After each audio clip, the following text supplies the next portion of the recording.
Fala galera, beleza?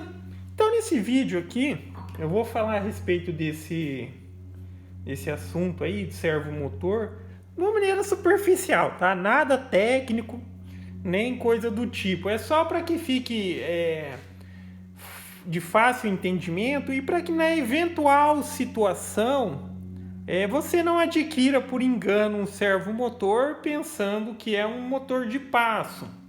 Eu já vou dizer qual é o problema disso. Aí cada um avalia se de fato é um problema ou não.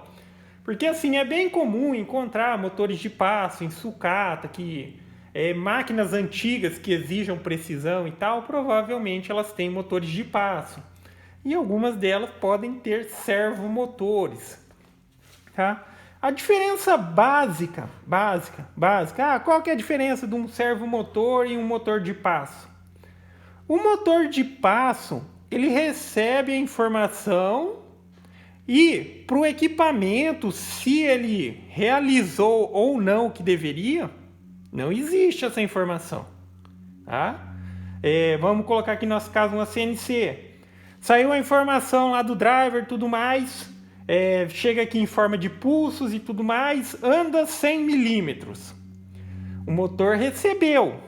Tá? Recebeu o suficiente que seria para andar 100 milímetros. Se ele andou ou não, não tem como saber isso.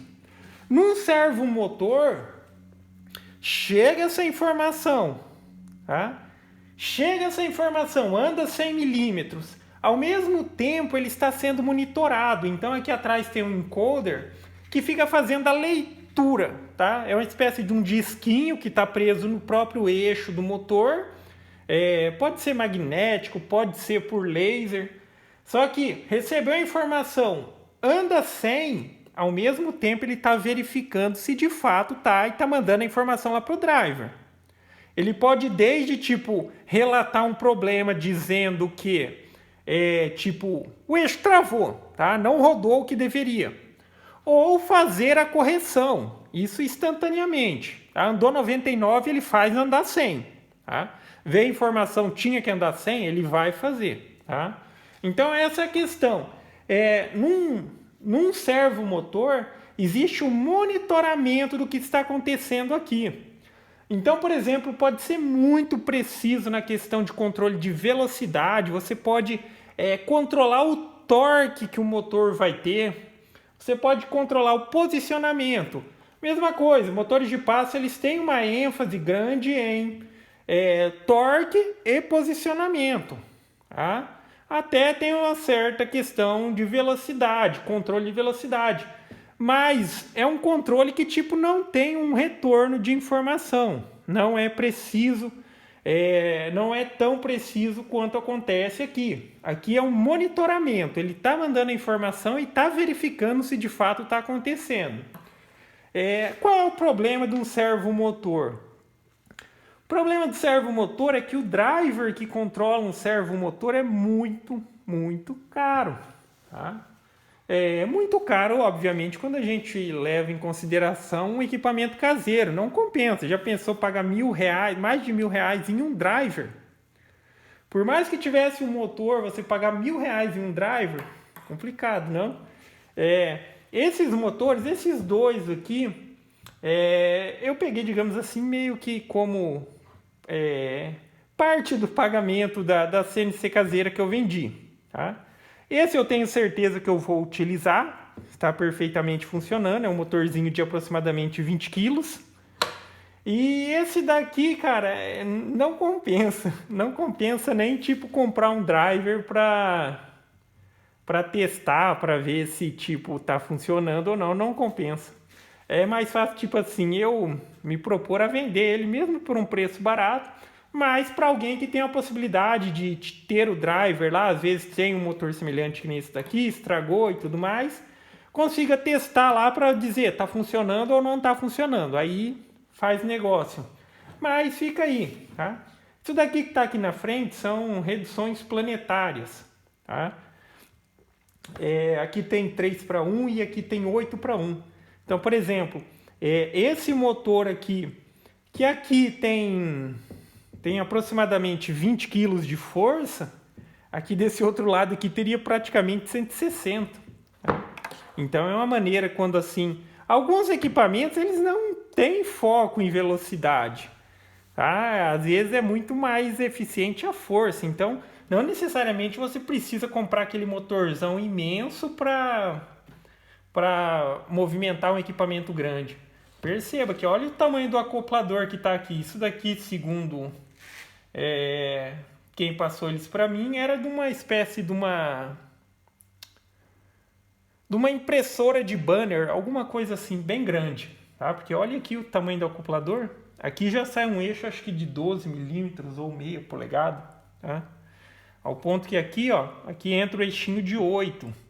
Então tá aqui 1:8, beleza? Mas fica só essa informação, tá? É só tipo assim, se eu me deparasse assim num primeiro momento, não tivesse menor conhecimento, eu ia dizer, pô, aqui eu tenho 2 motores de passo, tudo mais. Mas não é, tá? Esse é motor de passo, esse é servomotor. Existe uma outra variação também, que é motor de passo com encoder adaptado.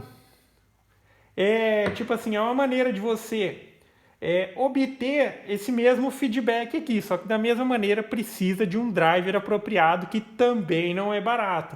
Mas seria a mesma coisa, acho que vocês já viram já. Tem os motores de passo que ele tem eixo para os dois lados aqui. Tá? Então poderia adaptar a peça que é o encoder aqui para fazer a leitura. E da mesma maneira ter aquela questão, mandou 100 milímetros, será que andou? Se não andou, ele corrige, beleza? Só que enfim, eu só estou mencionando, acho que também não compensa em termos de valores, tá? Valores para uma CNC caseira, aí seria bem complicado. Mas é isso aí, galera, tá? A ideia é só passar uma percepção básica da questão do servomotor, tá? Que se você adquirir, você vai ter que, mesmo que, sei lá, tenha como dizer, o motor tá bom mesmo e tal, você vai ter que investir uma bela grana para conseguir um driver para um cara desse daqui. E que na eventual situação, se tiver, você opte por, de fato, conseguir um motor de passo. Eu até estava supondo que talvez pudesse ser ter um funcionamento semelhante, que até pesquisei ali em datasheet e tal, mas não tem uma informação que chegue à conclusão.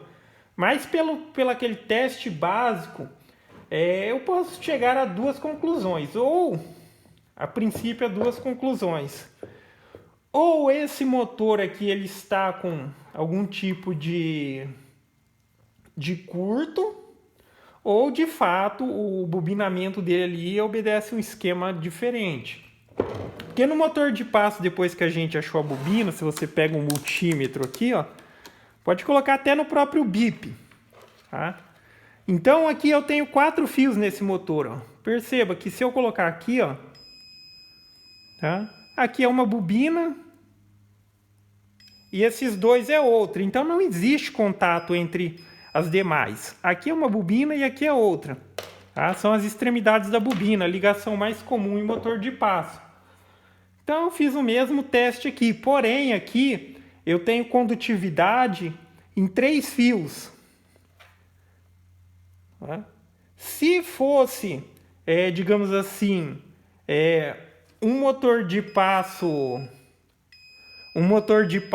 comum, com esse teste, com base no teste desses 4 fios, eu diria que o motor está ruim, que eu provavelmente estaria em algum curto. Porém, como aqui se trata de um servomotor próprio, eu acredito que o bobinamento dele, alguma coisa, pode ser diferente se ele estiver em funcionamento. Beleza?